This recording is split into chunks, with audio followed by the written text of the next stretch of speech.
Let me tell you something. I will never I will never stop until we keep a con man from taking over the party of Reagan and the conservative movement. He's a con man. He's a con man.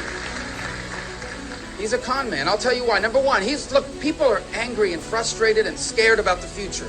Okay? People are working harder than they've ever worked in their lives, and they're running in place. And he swoops in and is taking advantage of that. He's taking advantage of that. He's telling people, I'm going to fight for the little guy. I'm fighting for the working class. Here's what he doesn't tell them. He has spent a career in business, 50 years, sticking it to the little guy.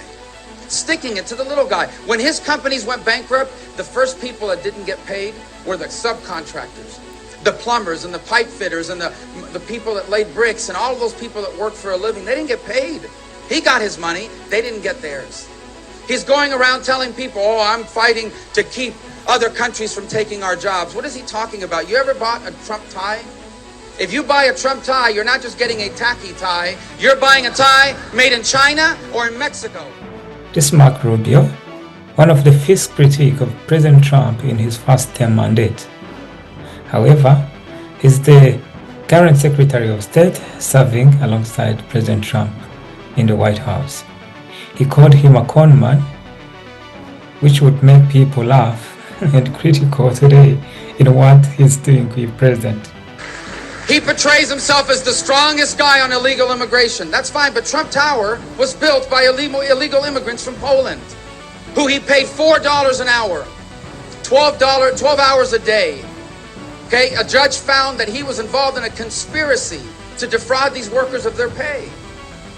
Even now in Florida, he has a hotel or something down there.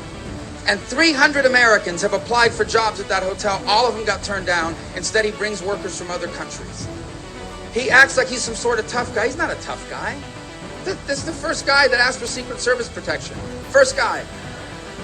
The other day, he told a protester, I wish I could punch you in the face. Donald Trump has never punched anyone in the face, okay? Over the past years, Donald Trump has proven to the world to not care about political correctness, has called Congress member garbage, and has consistently showed less and less concern to victims and people suffering. Critics say he's a narcissist. Others say he is a psychopath. But who is really Donald Trump? Welcome to the channel. Please subscribe to support our community growth and be part of it. Donald Trump is 79 years old, a businessman, politician, and currently the US president. Everybody knows this, however. Trump's father is an immigrant who fled to the United States from Germany military mandatory services, which also today was reinstated in the Germany due to the war looming in Europe. Trump's mom was a Scottish lady who also left Scotland poverty for the better life. Now, let's pause here. In normal circumstances, someone with a such immigration background would have sympathy with immigrant communities struggling to make ends meet and put the food on their table. However, for the President Trump, this is another case. They are garbage, illegals, and criminals who must be deported to their countries in mass. Here is one of the congresswomen who is an expert in immigration law, and he says immigration law is a civil law and no one should be criminalized for that. Being undocumented is not a crime. It's a point I've been making a lot lately, especially as Trump and the Republicans continue vilifying immigrants in every way, shape, and form that they can. But Republicans and some people online are getting very upset with me for saying this, so I want to explain. The act of being present in the United States without legal status is not, standing alone, a crime. Many undocumented individuals entered the United States on a visa and then overstayed once that expired. That violation is a civil offense, not a criminal one. That's exactly why immigrants are supposed to be held in, quote, civil detention facilities, not in punitive prisons. But immigration detention facilities are nearly identical to prisons, even though most, at least before Trump's mass roundups, are awaiting bond hearings. Now, most people enter legally and fall out of status. When someone crosses the border without inspection or authorization, that is a misdemeanor. Now, Trump says he's Christian and he believes in Christian values.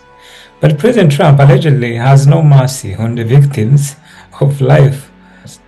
Now, some call him a cold liar who uses every card in his hand to achieve what he needs regardless of the consequences. Reason why Marco Rubio called him a con artist. Ilhan Omar is garbage. She's garbage. Her friends are garbage. These aren't people that work. These aren't people that say, let's go, come on, let's make this place great. These are people that do nothing. The analyst often points a combination of factors rooted in his earlier life and his career and businesses. It is reported that his mother was hospitalized for an extended period of time when he was very young, a critical development stage. His father, Fred Trump Sr., was often described as an emotional distant, driven by a need for dominance and lacking in displayed affection or empathy for his children. I wouldn't go in to lose. I've never gone in to lose in my life. And if I did decide to do it, I think I'd be inclined, I would say that I would have a hell of a chance of winning, because I think people, I don't know how your audience feels, but I think people are tired of seeing the United States ripped off. And I can't promise you everything, but I can tell you one thing, this country would make one hell of a lot of money. The prevailing theory is that his father, Fred Trump Sr., reportedly equated emotion, vulnerability, and sympathy with weaknesses. To win his father's approval, the young Donald Trump learned to suppress those qualities and instead display aggression, competitiveness, and relentlessly focus on winning.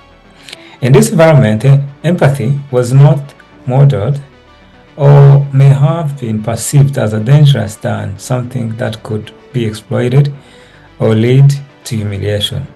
He was encouraged to be the dominant, tough victor in all situations. Trump's subsequent career in real estate, however, further solidified a mindset that prioritized relentless competition and winning above all else.